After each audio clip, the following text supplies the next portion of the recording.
Hello, all you heroes. Let's face it, as a truck driver, you're going to get pulled over.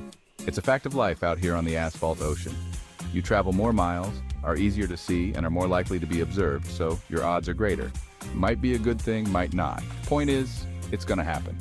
That being the case, we might as well figure out how to handle it professionally, safely, and in a way that gets you back on the road as quickly as possible.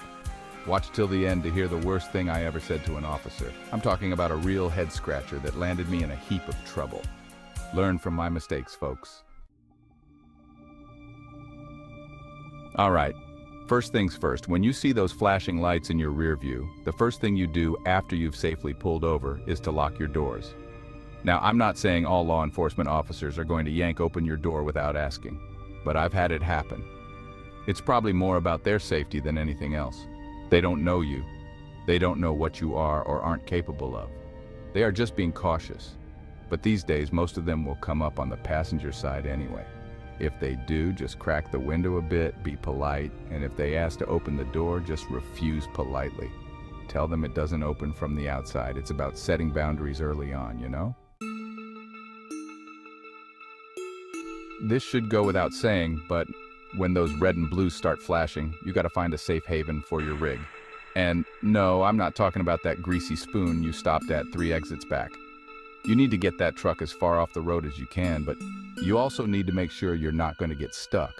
Avoid those soft shoulders at all costs. Nobody wants to see a big rig belly up in the mud.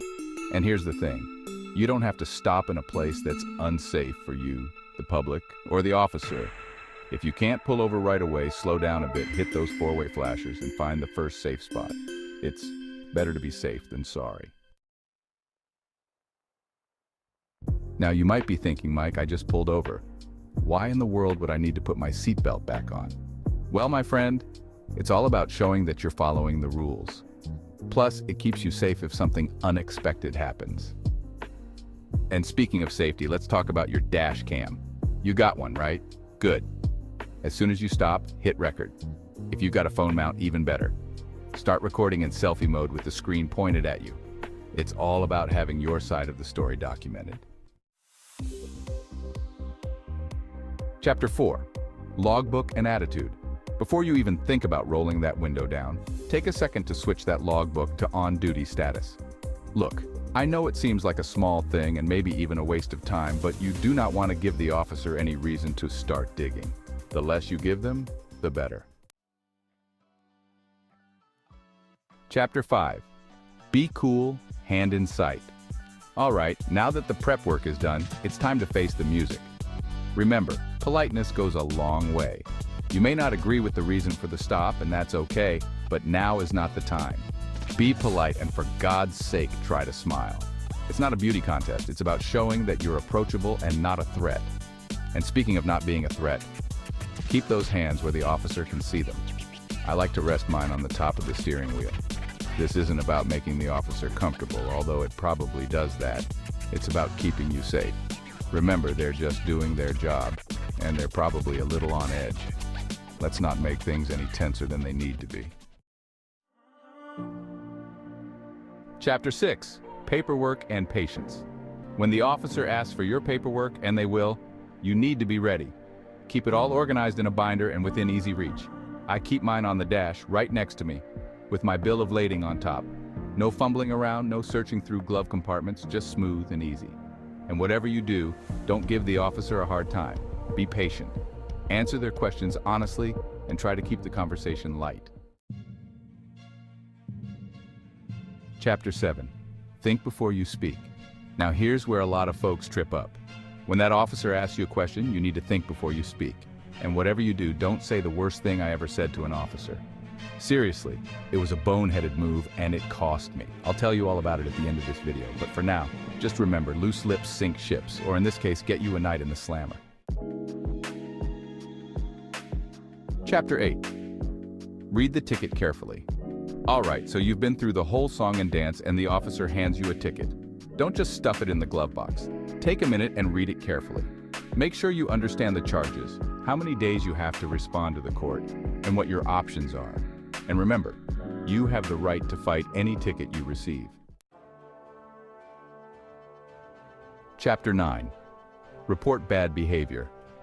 Listen, 99% of law enforcement officers are just trying to do a tough job, and they do it well. But there are always a few bad apples in every bunch. If you encounter an officer who's acting unprofessional, disrespectful, or downright dangerous, you have the right to report them. Don't let anyone tell you otherwise. Remember, respect is a two-way street. Don't argue on the side of the road. You're not going to win an argument there. The officer has already made up their mind, and nothing you say is going to change that. Save your breath and save your arguments for the courtroom. You'll have a much better chance of winning there with a lawyer by your side. The side of the road is not the place to relitigate the Constitution or the traffic code. Now for the worst thing I ever said. I've been traveling from California to Savannah, Tennessee. Myself and another driver, driving for a different company, had been running together the entire distance. We had been letting it stroll all the way across. We had taken a couple of breaks, but not what we're supposed to.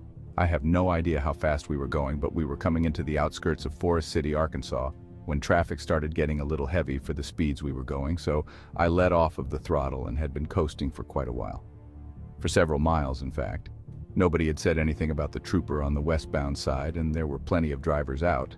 This was back when everybody still used CB radios.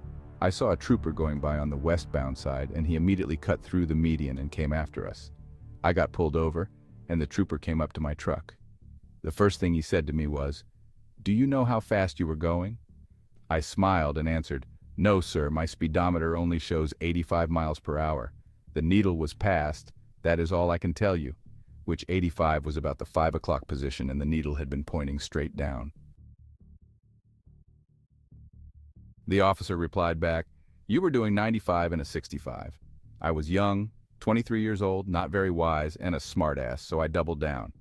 I replied back, 95 and a 65? You serious? Hell, I've been coasting for 5 miles. He didn't think that was funny. He took me to jail. Y'all be safe. We'll catch you another way, another day. See-ya. Stay safe out there.